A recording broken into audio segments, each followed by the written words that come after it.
केतन अग्रवाल हत्या प्रकरणातले काही अपडेट घेऊया। आज चेतन चौधरीला लोहगडावर सीन रिक्रिएशनसाठी आणलं गेलंय। सध्या लोहगडाच्या या पायथ्याशी पोलिसांचा बंदोबस्त तैनात आहे। मुसळधार पाऊस देखील सुरू आहे आणि त्याचप्रमाणे ज्या ठिकाणी केतनला ढकललं होतं त्या ठिकाणी धुकं देखील मोठ्या प्रमाणात आहे। त्यामुळे घटनेचा तपास पुढे कसा होतो याचाच आढावा घेतलाय आमचे प्रतिनिधी सागर शिंदे यांनी। आपण पाहूयात। तर केतन अग्रवाल हत्या प्रकरणाचा तपास वेगाने सुरू आहे। सिया गोयलला देखील लोहगडावर नेण्यात आलं होतं। क्राइम सीनच्या ठिकाणी जाऊन तिची चौकशी करण्यात आली।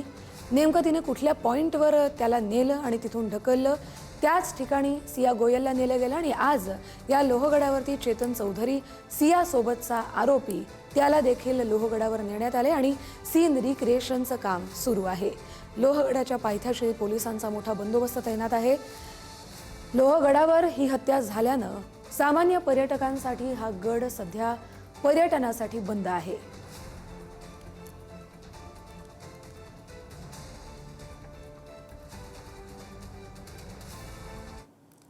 तर केतन अग्रवाल हत्या प्रकरणात एक नवा खुलासाही झालाय।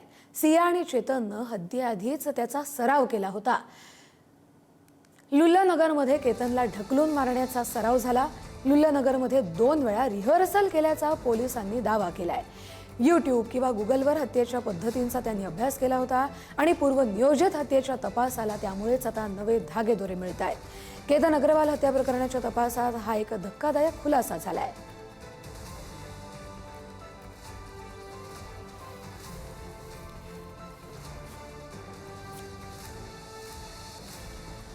तर सिया आणि चेतननं केतनला मारण्याआधी त्याच हत्येचा सराव केला होता। केतन अग्रवाल हत्या प्रकरणातला हा एक नवा खुलासा आहे। गुगल किंवा YouTubeवर कसं मारायचं याचे प्रकारही त्यांनी पद्धतही त्यांनी सर्च केली होती।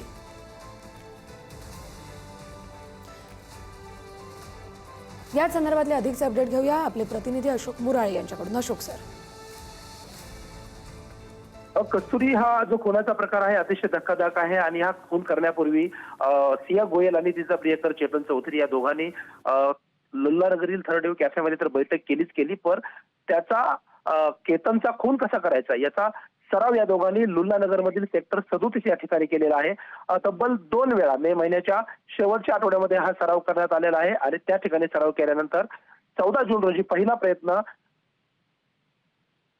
करण्यात आला आणि त्यानंतर त्यांना त्यामध्ये अपयश आलं आणि शेवटी 18 जून रोजी या दोघांनी केतन अग्रवाल याचा खून केलेला आहे। बरं, धन्यवाद अशोक सर तुम्ही दिलेल्या सगळ्या माहितीसाठी।